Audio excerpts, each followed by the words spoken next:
Folks, I'm Francis Cunningham. I'm here today with award-winning director Alan Crosland, and we're going to be talking about his new movie, The Jazz Singer.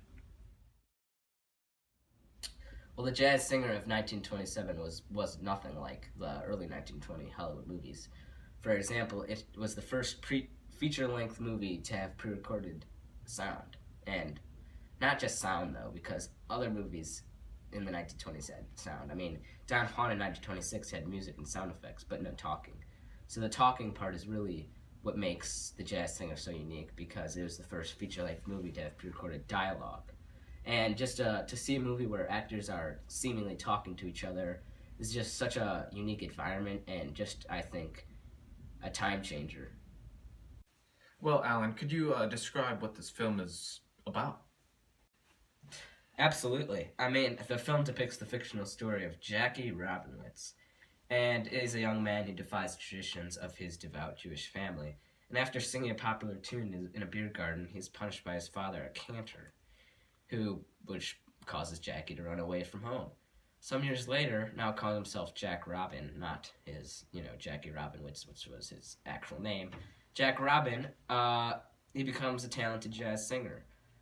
He attempts to build a career as an entertainer, but his professional ambitions ultimately came into conflict with demands of his home and heritage. Now, I don't want to give the whole plot away, so if you guys want to see more, you're going to have to go visit the movie in the theater. Well, Alan, could you explain some of, if any, the accomplishments you've gotten from The Jazz Singer? Well, the very first Academy Awards in May of 1929 only honored films from 1927 and 1928. And the 1927 film, The Jazz Singer, at that Academy Awards, it was honored as the Pioneer Outstanding Talking Picture, which has revolutionized the industry. And really, that was just a groundbreaking moment for this country and for me as a director.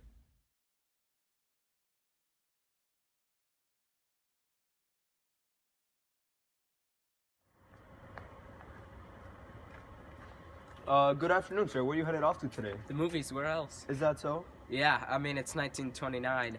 It's basically the highlight of movies in my life. I mean, at the Academy Awards back in May, the Jazz Singer, I mean, everyone's talking about it. My brother was like, I gotta go see it, because he was fascinated by the talking, the people talking in that movie. Oh, yeah. I mean, other movies that I've seen has music, but no one talks in movies besides the Jazz Singer, so I figured I gotta go see it, Yeah.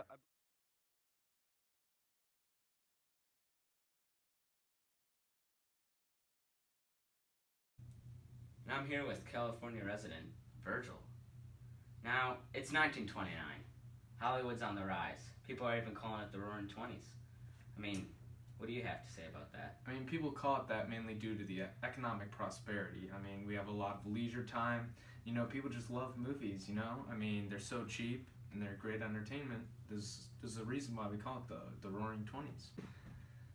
Now, we've all seen the prosperity of Hollywood lately, but let's jump back to the early 20s. I mean, how did we get here? What were movies like in the early 1920s? Well, movies are mainly silent. There's no dialogue. They're black and white. But to express emotion, they use exaggerated body gestures. And also, in between frames, sometimes they'd show a sound card just in case people were lost and things like that. My, how we've progressed. Now, Virgil, tell me, what are the major studios in Hollywood lately? I mean, we're seeing all these movies, but what are the studios? I mean, they're the big five in Hollywood, but just to name off a couple, Paramount, Warner Brothers, but also General Electric actually produced sound in The Jazz Singer, which, featured actor Al Jolson. Yeah.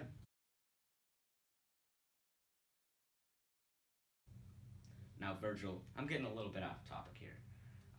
We're talking here about Hollywood, we're talking about the 1920s, but, this is kind of a representation of Hollywood itself, the Hollywoodland sign.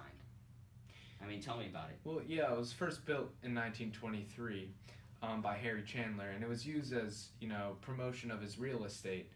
But now, as of 1929, it's what we're known for here in Hollywood. I mean, when they come, it's kind of it's a landmark, and I mean, greater things to come in the future, right? Yeah, I agree. I think the Hollywoodland sign is a good representation of movies itself, and the Roaring Twenties.